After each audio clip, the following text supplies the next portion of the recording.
மாலை முரசு இறைநேயர்களுக்கு வணக்கம். இன்னைக்கு நம்ம நிகழ்ச்சியில மீனாட்சி சுந்தரேஸ்வரர் திருக்கல்யாணத்தை பத்தி தான் பார்க்க போறோம். இது தொடர்பா பல்வேறு விளக்கங்களை நமக்கு தருவதற்காக அகில உலக மாந்தி ஜோதிடர் டாக்டர் சீதா சுரேஷ் நம்ம நிகழ்ச்சிக்கு வந்திருக்கிறார். அவரிடம் பேசலாம். வணக்கம் சார். வணக்கம்மா.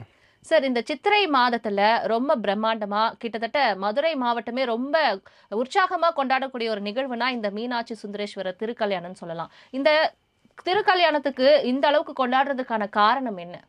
இதில் ஒரு திருத்தம் ஃபஸ்ட்டு நீங்கள் செஞ்சுக்கணும். மதுரை மாவட்டம் மட்டும் இல்லை, உலகெங்கும் வாழும் தமிழர்கள் என் தாய் மீனாட்சிக்காக கொண்டாடக்கூடிய ஒரு அற்புதமான திருவிழா தான் மதுரை மீனாட்சி திருக்கல்யாண வைபவம். இந்த திருக்கல்யாண வைபவத்தில் வந்து பார்த்திங்கன்னா, குழந்தைங்க நீங்கள் வந்து வர 8/5/2025 வியாழக்கிழமை சித்திரை மாதம் 25ஆம் நாள் வியாழக்கிழமையில் வந்து இந்த ஆண்டு வந்து திருக்கல்யாணமானது நடைபெறுகிறது என் தாய் மீனாட்சிக்கு. இதில் நீங்கள் மதுரைக்கு போனீங்கன்னா சின்ன கை குழந்தையாக இருக்கும், அதுக்கு ஒரு மீனாட்சி மாதிரி அந்த பொம்பளை பிள்ளைக்கு மீனாட்சி மாதிரி அலங்காரம் பண்ணியிருப்பாங்க. அதுக்கடுத்து வந்து பார்த்திங்கன்னா 1 வயசு 2 வயசு இப்படி எல்லா வடிவத்திலும் கல்யாணம் ஆகி 2 குழந்தை பெற்றவங்க அவங்க மீனாட்சி மாதிரி அலங்காரம் பண்ணியிருப்பாங்க, ஒரு பிரார்த்தனை வைத்திருப்பாங்க. எல்லா வடிவத்திலும் தாய் மீனாட்சியை நீங்கள் சேவிக்க முடியும். மீனாட்சியுடைய பவர் என்னன்னா, மீனாட்சி என்பது தான் புதன். நித்யானந்தா ஒரு பேட்டியில் சொல்லுவார்ல, என்னாச்சின்னு சொன்னேன், மீனாட்சி சொன்னேன், எல்லாத்தையும் கொடுத்துட்டா என் தாயின்னு சொல்லல. அதான் நிஜம். அவள்கிட்ட எதை கேட்டாலும் மனமுருகி எதை கேட்டாலும் கொடுத்துருவா. இந்த ஆண்டில் என்ன சிறப்புன்னா, 1000 ஆண்டுகளுக்கு ஒரு முறை வரக்கூடிய திருக்கல்யாண வைபவமானது இந்த ஆண்டு வருகிறது. எப்படின்னா, மீனாட்சினா புதன், அவளுடைய இப்போ ஜோதிடத்தில் வந்து புதனுடைய காரகத்துவம்னா என்னென்னா மாமன் உறவு, மாமனார் உறவு, அதுவும் விவாகரத்து பெருகி கொண்டிருக்கக்கூடிய இந்த காலகட்டத்தில் கூட்டு குடும்பங்கள் வந்து இப்போ இல்லவே இல்லை. பொம்பளை பிள்ளைங்க கல்யாணம் பண்ணோன்னு அடுத்தவொடனே வந்து தனி கொடுத்தனும் போகணுன்னு ஆசைப்படுற இந்த மாதிரி காலகட்டத்தில் புதன் ஜெயந்தி, புதன் நவகிரகத்தில் புதன் வந்து இந்த மாமனார் உறவை குறிக்கும். அந்த புதன் பிறந்த நாள் வந்து அன்னைக்கு, அதுக்கு புதன் ஜெயந்தி. அந்த புதனை ஆள்வது யாருன்னா என் தாய் மீனாட்சி தான். அவளுக்கு அன்னைக்கு கல்யாணம் நடக்குது. அப்போ அது எவ்வளோ சிறப்பு. அந்த நாளில் மீனாட்சியை போய் பார்க்கறது, நேரடியாக போய் பார்த்தாலும் சரி தான், இல்லை தொலைக்காட்சி வாயிலாக பார்த்தாலும் சரி தான், இல்லை அன்னைக்கு வந்து விரதம் இருந்து பார்த்தாலும் அவ்வளோ சிறப்பை தரும். இதில் இன்னொரு சிறப்பு இந்த ஆண்டில் வருது. அப்படின்னா ஏகாதசியும் வருது. ஏகாதசி என்பது பெருமாள் என்பது புதன் தான். அதாவது அண்ணனும் புதன், தங்கச்சியும் புதன். அப்போ ஏகாதசி விரதம் புதனுக்காக இருக்கிறது. யார் ஏகாதசி விரதம் இருக்கிறார்களோ அவர்கள் கூட்டு குடும்பமாக நல்லா வாழ்வாங்க. தலைமுறையாக வந்து செல்வ செழிப்போடு வாழ்வார்கள். அதுதான் ரொம்ப சிறப்பு. அதனால தான் அந்த வைகுண்ட ஏகாதசி விரதத்தை வந்து பார்த்திங்கன்னா ஒரு தலைமுறையில் எடுத்துருவாங்க, அடுத்த தலைமுறைக்கு விட்டுட்டு போவாங்க. எங்கள் வீட்டிலலாம் எங்கள் பாட்டி எடுத்தாங்க, அப்படியே எங்கள் பெரியப்பாவுக்கு விட்டுட்டு போனாங்க. அப்படியே வந்து அந்த தலைமுறை எடுத்துகிட்டு போகும்போது எல்லாருமே செல்வ செழிப்போடு வாழக்கூடிய நிலையான வாழ்க்கையை புதனாக இருக்கக்கூடிய பெருமாள் தருவார். வைணவத்தில் புதன் வந்து பெருமாள், சைவத்தில் புதனை வந்து தாய் மீனாட்சி. இது 2 ஒரே நாளில் வர்றது எவ்வளோ சிறப்பு. இந்த ஆண்டு 1000 ஆண்டுகளுக்கு ஒரு முறை அது மாதிரி வருது. இன்னொன்று மோகினி விரதம், மோகினி ஏகாதசின்னு சொல்லுவாங்க. இப்போ பொம்பளை பிள்ளைங்க என்ன பண்ணுன்னா ஒரு இப்போ வயசுக்கு வந்தோடனே அதுக்கு வந்து ஒரு 8, 9, 10வது படிக்க ஆரம்பிச்சோன்னா 11, 12 ஆம்பளை பசங்கள்கிட்ட பேசணும் ஒரு ஆசை வரும். அதேமாதிரி பசங்க என்ன பண்ணுவாங்க அப்படின்னா பொம்பளை பிள்ளைங்கள்ட்ட பேசணும் ஒரு ஆசை வரும். அது வந்து அது எதிர்பாலின ஈர்ப்புன்னு சொல்லுவாங்க சயின்ஸில். இது வந்து நேச்சர். ஆனால் அந்த ஈர்ப்பானது ரேங்க் கனெக்ஷனாகவோ இல்லை தப்பான காதலாகவோ புரிதல் இல்லாத காதலாகவோ போய் வீணாகாமல் இருக்கிறதுக்காக எடுக்கக்கூடிய விரதம் தான் மோகினி விரதம். அந்த மோகினி ஏகாதசினே சொல்லலாம். புதன் என்பது புத்திக்காரகன். அந்த புத்தியை கெடுத்து தப்பான காதலுக்குள்ள, தப்பான வாழ்க்கைக்குள்ள கொண்டு போய் விட்டுருவார். இன்னொன்று புதனுடைய இன்னொரு சிறப்பு என்னென்னா, இப்போ குரு என்பது அறிவு, நாலேஜ், புதன் என்பது புத்தி. அப்போ ஒரு விஷயத்தை புத்திசாலித்தனமாக செஞ்சு அதன் மூலியமாக லாபத்தோட ஒருத்தர் அடைகிறாருன்னா அவருக்கு வந்து புதன் நல்லா இருக்காருன்னு அர்த்தம். இப்போ கூகுள் சிஇஓ வச்சுக்கோங்களேன், சுந்தர் பிச்சை, அவர் வந்து அந்த இதில் வந்து கலக்கிறாருன்னா அவரோட ஜனஜாதத்தை எடுத்து பார்த்தோன்னா அதில் புதன் வலுவாக இருப்பார்.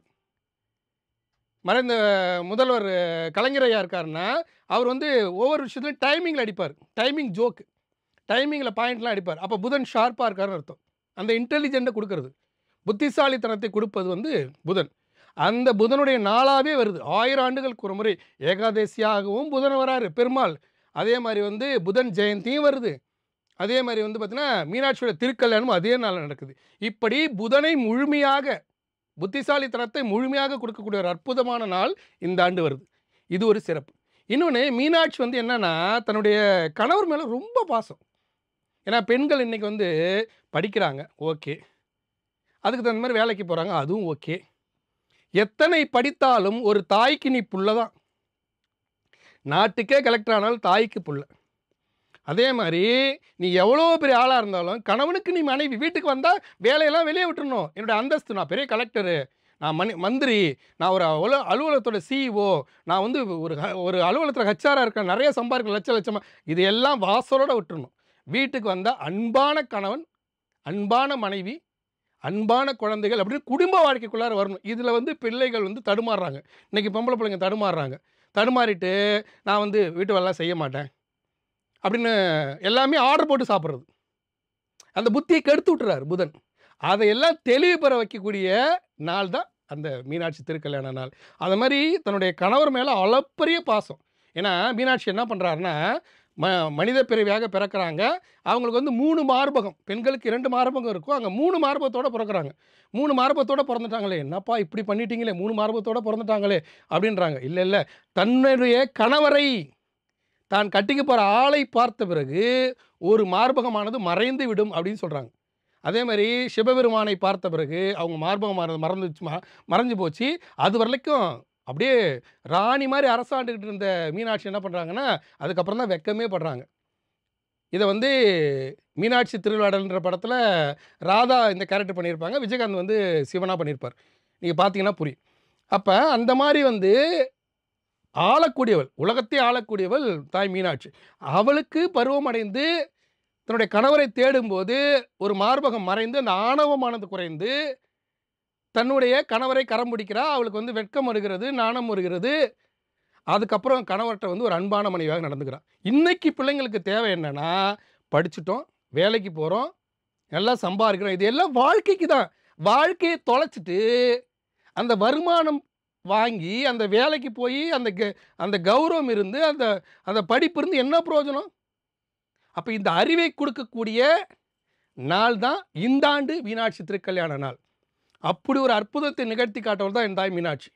நீங்கள் ஒன்றுமே இல்லை, மீனாட்சி மீனாட்சி என்னாச்சு, எனக்கு நான் கணவர்கிட்ட அன்பாக நடந்துக்கணும், கணவர் என் மேலே அன்பாக நடந்துக்கணும், எல்லாரும் என்னை புரிஞ்சுக்கணும், அந்த புத்திசாலித்தனம் வேணும் அப்படின்னா இந்த ஆண்டு வரக்கூடிய மீனாட்சி திருக்கல்யாண நாளில் தொலைக்காட்சி வாயிலாகவோ இல்லை வந்து நீங்கள் வந்து நேரடியாக போய் பார்க்க முடியும்னா பார்த்து அன்னைக்கு விரதம் இருந்து, மோகினி விரதம், காதல் எண்ணத்தை சரியான நோக்கத்தோடு சரியான இடத்தில் கொடுக்கக்கூடிய நாள் அந்த மோகினி விரத நாள். மோகினி ஏகாதசி, மோகினி ஏகாதசி, புதன் ஜெயந்தி, புதனுடைய காரகத்துவமாக இருக்கக்கூடிய மீனாட்சிக்கு திருக்கல்யாணம், இது எல்லாம் சேர்ந்து ஒரு 1000 ஆண்டுகளுக்கு ஒரு முறை நடக்கக்கூடிய அதிசயமான நாள் இந்த ஆண்டு மீனாட்சி திருக்கல்யாண நாள்.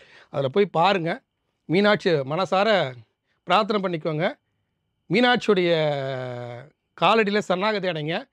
அதாவது அந்த மீனாட்சியை வந்து பார்க்கறதுக்கு கண் கோடி வேணும். அத்தனை குழந்தைங்களும் மீனாட்சியாக வந்து நிற்கும்போது அப்படி ஒரு அளப்பரிய முடியாத சந்தோஷம் கிடைக்கும், புத்தி தெளிவடையும். இதில் இன்னொரு ஹைலைட் நீங்கள் எடுத்துக்கலாம். இப்போ ஒரு குழந்தை வந்து ஐக்கு பவர் கம்மியாக பிறக்கிறாங்க, புத்திசாலித்தனமாக நடந்துக்க மாட்டேங்கிறாங்க, பொறுப்பாக இருக்க மாட்டேங்கிறாங்க அப்படின்னா அவர்களும் இந்த மீனாட்சி திருக்கல்யாணத்தை பார்க்கும்போது அவர்களுக்கு அந்த ஐக்கு பவர் அதிகமாகும். அதனால் வந்து அவர்கள் புத்திசாலித்தனமாக நடந்து கொள்வார்கள், பொறுப்புணர்ச்சியோடு நடந்து கொள்வார்கள். அதேமாதிரி தொழிலில் வந்து இடைஞ்சலாக இருக்குது, தொழிலில் ஜெயிக்கவே மாட்டேங்கிறேன் அப்படின்னாலும் மீனாட்சி திருக்கல்யாணம் பார்க்கும்போது தொழிலானது ஜெயிக்கும். இது எல்லாத்தோட மிகப்பெரிய சிறப்பு என்னென்னா, நீண்ட நாட்களாக திருமணம் நடைபெறாது. இப்போ 19 கிட்ஸ்லாம் என்ன சொல்கிறாங்க, இவங்களுக்கு திருமணமே நடக்கலை, பொண்ணே கிடைக்கல, பையனுக்கு வந்து 40 வயசு ஆகிடுச்சு, பொண்ணுக்கு 37 வயசு ஆகிடுச்சு, இன்னும் கல்யாணம் நடக்கலை என்று சொல்லக்கூடிய அன்பர்கள் இந்த ஆண்டு போய் பாருங்கள், மாமனார் வீடு அமைஞ்சிடும். அப்படி ஒரு சிறப்பு. அது முதிர்கன்னிகளாக இருக்கலாம், அதேமாதிரி முதிர்காளைகளாக இருக்கலாம், ரொம்ப நாள் வரைக்கும் திருமணம் பண்ணாமல் இருக்கக்கூடிய அன்பர்கள் கூட இந்த வருஷம் மீனாட்சி திருக்கல்யாணத்தை பார்க்கும்போது அவர்களுக்கு கண்டிப்பாக திருமணம் கைகூடுவதற்கு 100க்கு 100% வாய்ப்புகள் உண்டு. அப்படி ஒரு சிறப்பான நாள் தான் இந்த வருஷம் வரக்கூடிய மீனாட்சி திருக்கல்யாணம். இதில் சொக்கநாதர் மேலே அளப்பரிய பாசம் கொண்டவள் மீனாட்சி. அதனால் பாசமான கணவர், வாழ்க்கையில் ஒரு புரிதல் வேணும். அது இன்றைக்கி இருக்கிற இளம் தலைமுறை பிள்ளைகளுக்கு படிச்சுட்டிங்க, அந்தஸ்தாக வேலைக்கு போகிறீங்க, இது எல்லாத்தையும் ஏற்றுக்கொள்கிற மாதிரி குடும்ப வாழ்க்கையிலையும் நெளிவு சுழிகளை அனுசரித்து வாழ கற்றுக்கொள்ளணும், ஒற்றுமையாக இருக்கணும், விவாகரத்து இல்லாத சமுதாயம் வேணும்னா இந்த ஆண்டு மீனாட்சி திருக்கல்யாணத்தை போய் பாருங்கள். மீனாட்சி அருளாசி வழங்கி உங்களுக்கு மிகப்பெரிய லைஃப்பை கொடுப்பார். மீனாட்சி சுந்தரேஸ்வரர் திருக்கல்யாணத்துக்கு எந்த அளவுக்கு முக்கியத்துவன்றதை வந்து இவ்வளோ நேரம் சொல்லியிருந்தீங்க.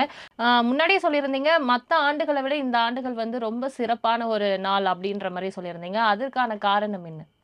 மற்ற ஆண்டுகள் வந்து எப்போதுமே வந்து அதாவது மீனாட்சி திருக்கல்யாணம் மீனாட்சி மதுரையில் சித்திரை திருவிழா தொடங்கி அதில் ஒவ்வொரு நிகழ்வுகள் நடக்கும். அதில் மீனாட்சி திருக்கல்யாணம் ஒன்று.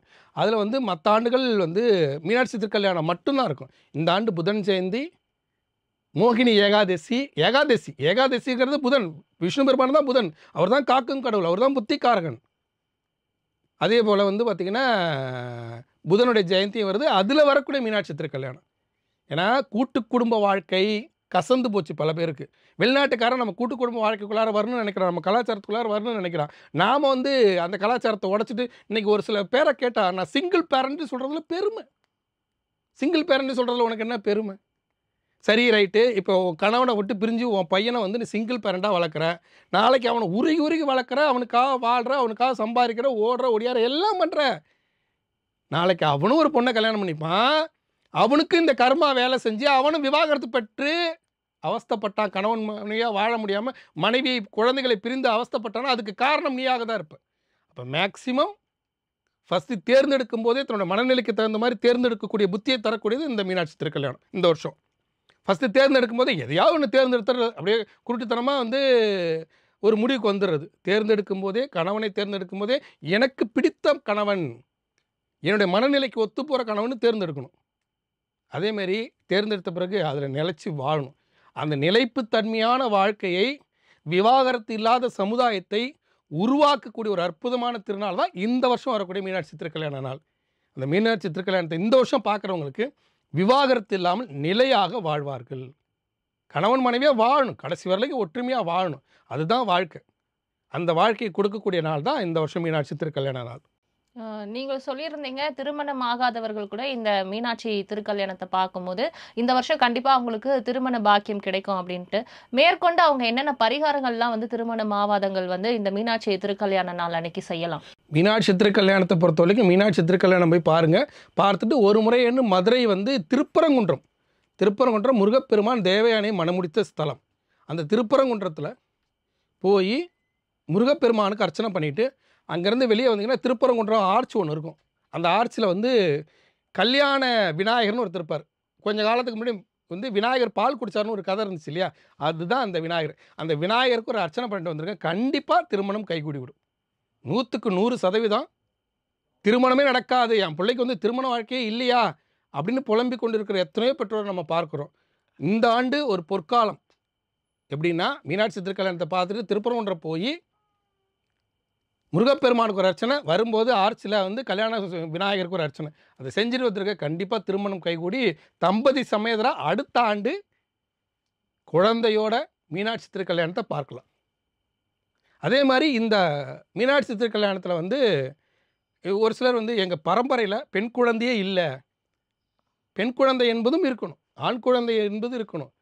குழந்தை ஒரு சொத்து, செல்வம் ஒரு சொத்து, பணம் புழங்கும் பணம் ஒரு சொத்து, நிலம் ஒரு சொத்து, உறவுகள் ஒரு சொத்து, படிப்பு ஒரு சொத்து, இப்படி அத்தனை சொத்துக்களும் இருந்தால் தான் வாழ்க்கை. எதை இல்லைனாலும் கஷ்டம். ஒரு வீட்டில் வெறும் ஆம்பளை பசங்களாக இருக்காங்க கஷ்டம், வெறும் பொம்பளை பிள்ளைங்களாக இருக்க கஷ்டம், எல்லாம் கலந்து இருக்கணும்.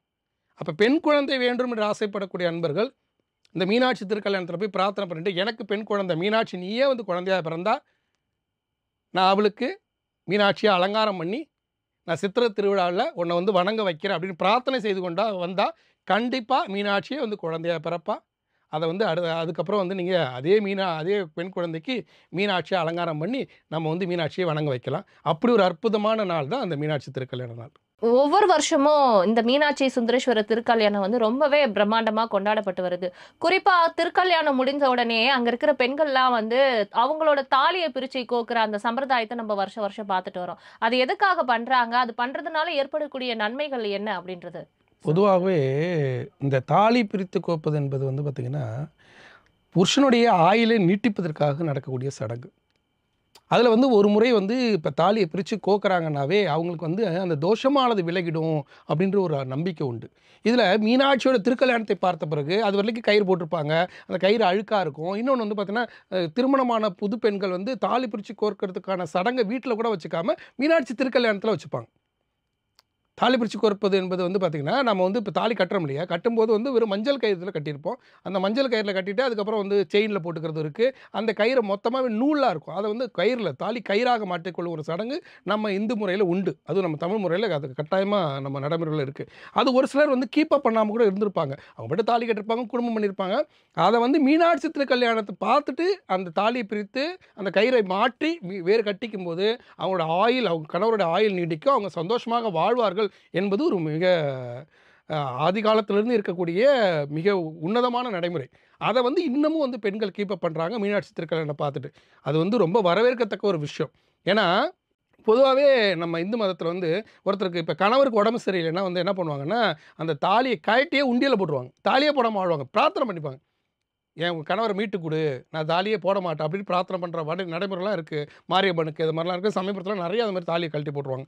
இதில் வந்து தாலியை பிரித்து கோத்துக்குவாங்க.